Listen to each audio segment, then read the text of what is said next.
نئی دہلی۔ برطانوی وزیر اعظم رشی سناک G20 سربراہی اجلاس میں شرکت کے لیے بھارت پہنچ گئے ہیں۔ بھارتی نژاد سناک وزیر اعظم بننے کے بعد پہلی مرتبہ بھارت کا دورہ کر رہے ہیں۔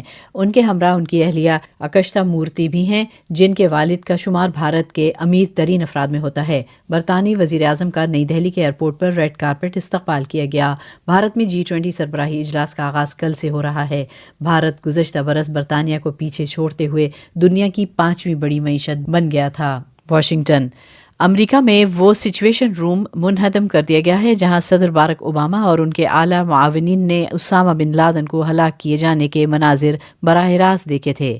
یہ تبدیلی وائٹ ہاؤس میں واقع سچویشن روم نامی کمپلیکس کی تزئین و آرائش کی تکمیل کے ایک حصے کے طور پر عمل میں لائی گئی۔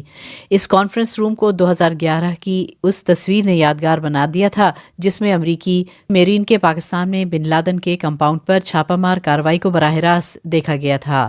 وائٹ ہاؤس میں سچویشن روم کا قیام 1961 میں بے آف پگز کے واقعے کے بعد عمل میں لایا گیا تھا۔ اس وقت کے صدر جان ایف کینیڈی کا کہنا تھا کہ وائٹ ہاؤس کو عالمی واقعات کی نگرانی کے لیے ایک مرکزی مقام کی ضرورت ہے۔ New York. امریکہ اور چین کے مابین تجارتی کشیدگی کی وجہ سے گزشتہ روز کے دوران دنیا بھر میں ایپل کمپنی کے حصص میں $200 بلین کی کمی واقع ہو گئی ہے۔ قبل ازیں ایسی رپورٹس سامنے آئی تھیں کہ چین نے اپنی مرکزی حکومتی ایجنسیوں کے اہلکار کو حکم دیا ہے کہ وہ امریکی کمپنی ایپل کے آئی فونز اور دیگر غیر ملکی ساختہ آلات کو سرکاری کام کے لیے استعمال نہ کریں۔ اس پابندی کی اطلاع سب سے پہلے وال اسٹریٹ جرنل نے دی تھی۔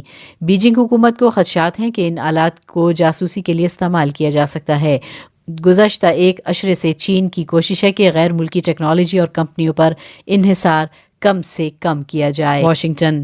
امریکہ، سعودی عرب، بھارت اور دیگر ممالک ایک ایسے ممکنہ بنیادی ڈھانچے کے معاہدے پر تبادلہ خیال کر رہے ہیں جو خلیجی ممالک اور جنوبی ایشیا کے درمیان تجارت کو فروغ دے سکتا ہے۔ امریکی حکام کے مطابق اس طرح مشرق وسطیٰ کے ممالک کو ریلوے اور بندرگاہی رستوں سے بھارت کے ساتھ جوڑا جا سکتا ہے۔ ان مذاکرات میں متحدہ عرب امارات اور کئی یورپی ممالک بھی شامل ہیں، تاہم یہ ابھی واضح نہیں ہے کہ G20 سربراہی اجلاس میں اس حوالے سے کوئی حتمی نتیجہ سامنے آئے گا۔ بیجنگ۔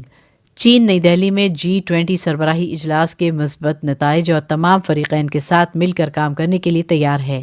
یہ بات چینی وزارت خارجہ نے جمعے کے روز کہی۔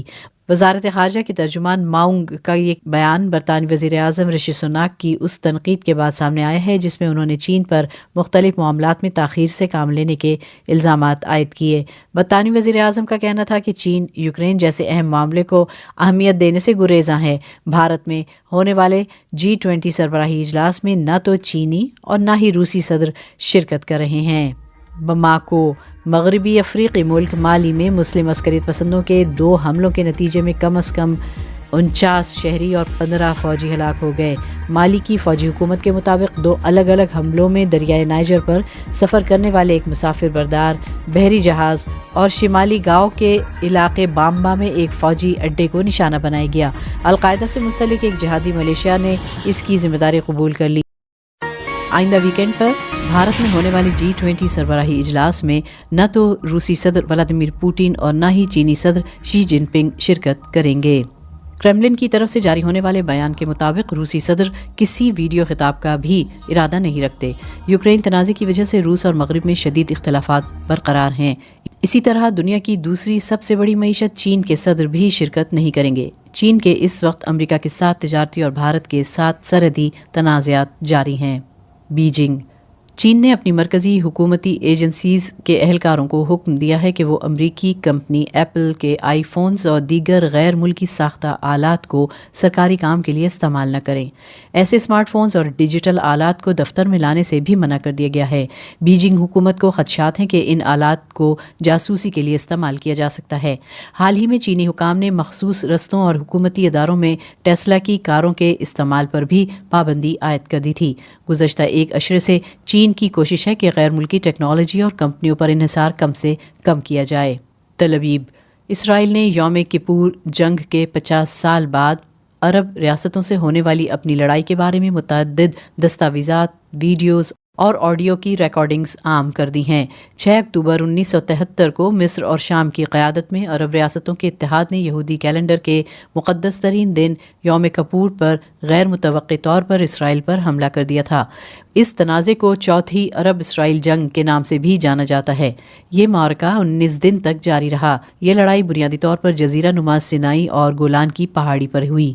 اسرائیلی ریکارڈ کے مطابق لڑائی کے دوران اس کے 2656 فوجی مارے گئے تھے۔ بیجنگ۔ چینی وزارت خارجہ کے مطابق اکتوبر میں ہونے والے بیلٹ اینڈ روڈ اجلاس میں 90 ممالک نے شرکت کی تصدیق کر دی۔ بیجنگ نے یہ بھی کہا ہے کہ تجارتی اور سرمایہ کاری کے تعلقات کو بہتر بنانے کے لیے وہ اٹلی کے ساتھ مل کر کام کرنے کے لیے تیار ہے۔ چین کا یہ بیان اطالوی وزیر خارجہ کے دورہ بیجنگ کے بعد سامنے آیا ہے۔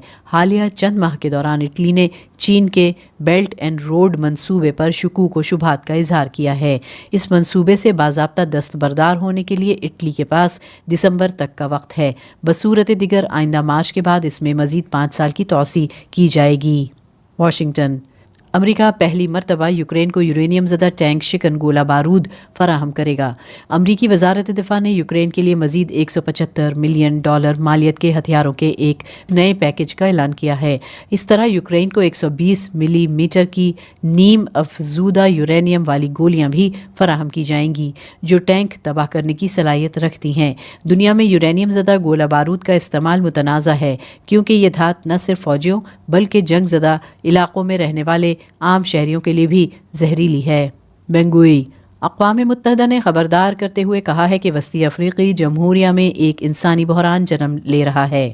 اقوام متحدہ کے مطابق اس ملک کے 24 لاکھ افراد کو انسانی ہمدردی کی بنیاد پر فوری امداد کی ضرورت ہے۔